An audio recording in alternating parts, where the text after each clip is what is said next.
নিশাদ এসে এসছেন, দীপু ভাই যেটি বললেন এতে হয়তো সরকারের বিরুদ্ধে যারা আছেন অর্থাৎ বিএনপি সহ বিএনপি জামাতের মধ্যে এক ধরনের প্রাণ চাঞ্চল্যের সৃষ্টি হতে পারে, কিন্তু 5ই জানুয়ারি নির্বাচন এবং বর্তমান আজকের অবস্থা পর্যন্ত এটি প্রমাণিত হয়েছে যে মার্কিন যুক্তরাষ্ট্র ইউরোপিয়ান ইউনিয়ন কি বললো সেটা দিয়ে না, বাংলাদেশের জনগণ কি বলে কি চায় সেটার উপরে নির্ভর করছে বাংলাদেশের ভবিষ্যৎ। তাহলে দীপু ভাইয়ের সাথে একমত যে সঠিক সময়ের জন্য তারা অপেক্ষা করছে এরকম।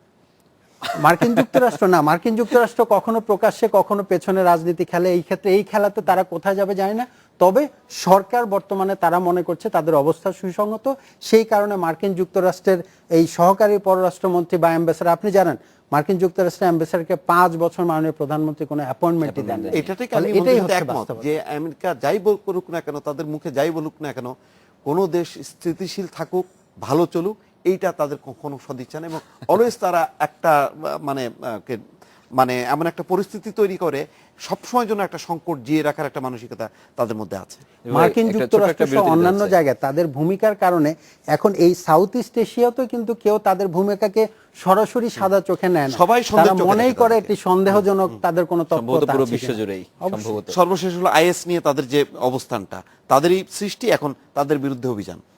বিরতি নিচ্ছে, বিরতি পর ফিরে আসবো, অতিথিদের সাথে আরো কথা হবে, সাথেই থাকুন।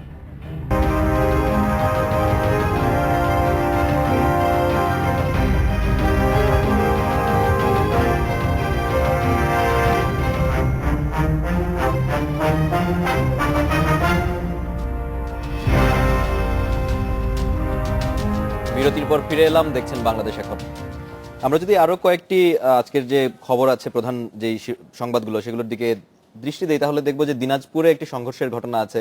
বিজিবি সদস্য 2 জন নিহত হয়েছেন ট্রাক চাপায়, এবং এর কারণে বিজিবি সদস্যরা তাদের সহকর্মীরা গিয়ে গ্রামবাসীদের, এলাকাবাসী যারা ছিলেন তাদের উপরে আক্রমণ করেছেন এবং ভাঙচুর চালিয়েছেন। আরেকটি সংঘর্ষের ঘটনা আছে, সেটি হচ্ছে রাজধানীর ভাটারায় একজন স্কুল ছাত্রী 9 বছরের ফারজানা, তাকে মঙ্গলবার বস্তাবন্দি লাশ উদ্ধার করেছিল, কিন্তু 3 দিন পার হয়ে গেল, এখন পর্যন্ত কোনো ধরনের কোনো ক্লু বের করতে পারেনি। আমরা এই ধরনের ঘটনায় যেরকম দেখে থাকি, যথারীতি এখনো কোনো ক্লু নেই। ফুলবাড়ির ব্যাপারে আমি একটু বলতে চাই যে এটা অনেক দিনেরই একটি বিরোধ, এবং সত্যি কথা বলতে কি, আমাদের জাতীয় প্রয়োজনে আমাদের কয়লা দরকার।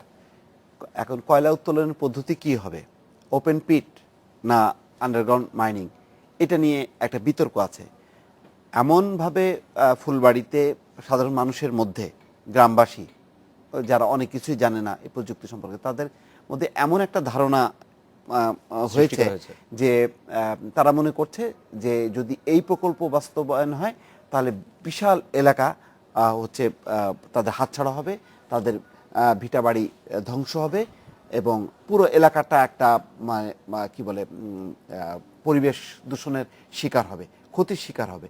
কিন্তু এটাও সত্য যে বিশ্বে বিভিন্ন দেশে দেশে ওপেন পিট বা অর্থাৎ উন্মুক্ত পদ্ধতিতে সরকারের পক্ষ থেকে তো এই বিষয়টি পরিষ্কার করার জন্য একটা দুঃখজনক বিষয়। সেই প্রেক্ষিতে বলছি যে এই যে একটা পরিস্থিতিকে কেন্দ্র করে সেখানে বারে বারে এশিয়া এনার্জির উপরে হামলা হচ্ছে, সংঘর্ষ হচ্ছে, মারপিট হচ্ছে, এবং পুরো পরিস্থিতিটা কিন্তু অনেক দিক দিয়ে খারাপ, নেতিবাচক। কারণ এইভাবে যদি চলতে থাকে তাহলে কিন্তু বিদেশি বিনিয়োগকারীরা কিন্তু বিমুখ হবে। কিন্তু মানে এই একটা ছোট একটা ঘটনা, অর্থাৎ একটা এশিয়া এনার্জির গাড়ির উপর হামলা, একজন বিদেশি ভদ্রলোক গ্যারির উপরে হামলা, এই হামলাটাকে শুধু ওখানকার একটা ছোট ঘটনা হিসেবে দেখলে হবে না, এইটা একটা সমগ্রভাবে যারা বিদেশে বাংলাদেশে বিনিয়োগ করতে আসে তারা কিন্তু এটা নেতিবাচকভাবে নেবে।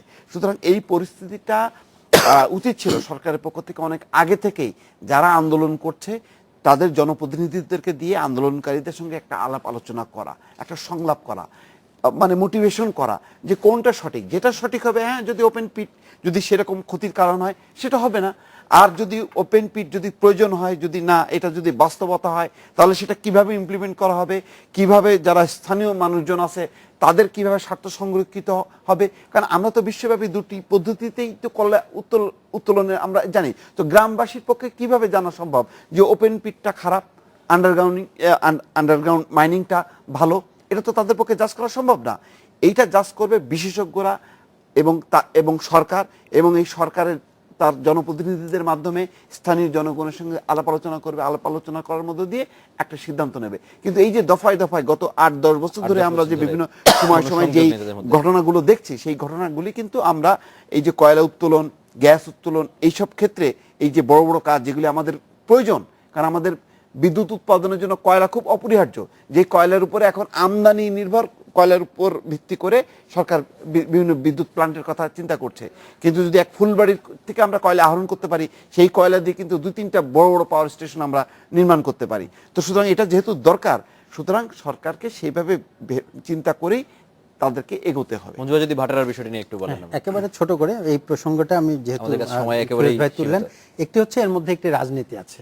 রাজনীতি হচ্ছে আমরা লক্ষ্য করি যে একটা বিশেষ মহল আছে রাজনৈতিক অঙ্গনে, বিশেষ করে বাম রাজনীতি যারা, তারা কিন্তু এই জায়গাটাকে প্রতিনিয়তই তারা পেলে পুষে রাখছেন এবং প্রয়োজন অনুযায়ী তারা আন্দোলনের হুমকি দিয়ে করেন।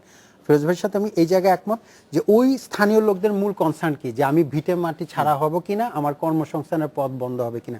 সরকারকে একটি পরিকল্পনা করে তাদের কাছে যেতে হবে, গিয়ে পরিষ্কার পরিকল্পনা দিতে হবে। আমরা সেটি দেখছি না, এখনো সেটা আলোচনার এখন কোনো করতে কিছু হবে, দেখছি কারণ না।